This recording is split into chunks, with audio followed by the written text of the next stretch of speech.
So this time we're going over a little bit of pedal tones, and you can. It's like when one note is maintained throughout any different kind of collections of how you're playing it. It's like a triad kind of thing, sort of, which just means 3 notes, similar to Stone Temple Pilots. That's on plush. They keep the G note as the pedal tone in this little run we have on tab here, but it's like.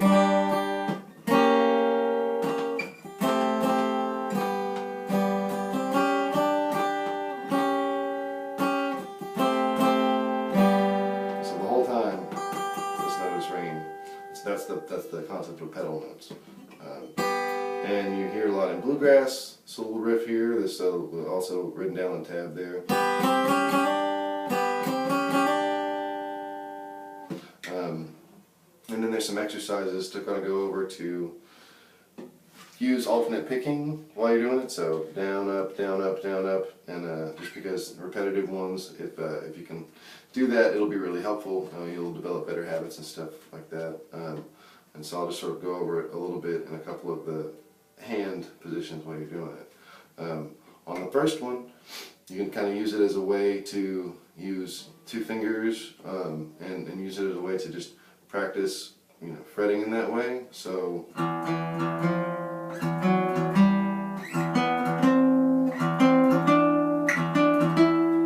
And so and that way, you just get a little bit more used to moving your hands around and using both of your fingers at the same time, moving around within a scale. And when you go backwards, it's helpful too, because it's the exercise is not designed to just mimic it and do it backwards the other way. It actually makes you do sort of a different pattern for than is coming around the first time.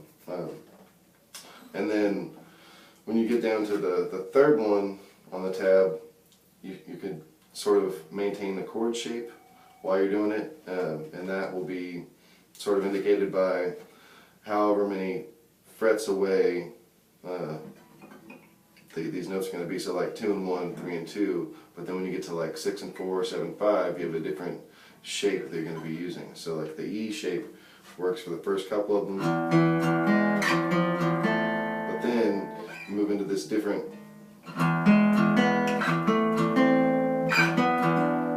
Back to the E shape when you get down to the 9th and 10th fret. Then change again.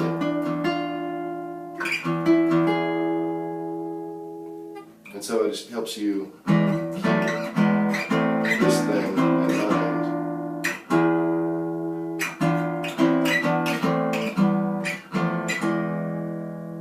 But yeah. And then the one that alternates, it's kind of a fun one to do. I guess that is that one. Oh yeah, so pedal tones. Look up somebody playing some of these things. You'll be amazed by what people end up doing with them once they really kind of get going.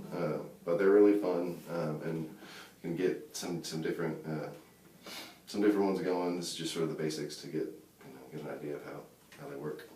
Wow. Yeah, and continue on the lightning stuff and the blues kind of riff and stuff like that. Oh, we also went over bending a little bit. So when you're bending, it's always good to, at least at the beginning, to maybe have an anchor finger, at least one behind you, depending on how big your bend is. I mean, sometimes if you're just doing like an 1/8 or like a 1/4 note bend or something, it's okay with just one finger.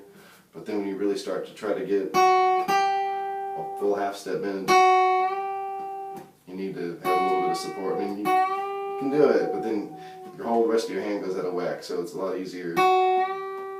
And then a full step bend would be 2 frets. So you want to kind of test what note you're trying to go for, and then try to land on it.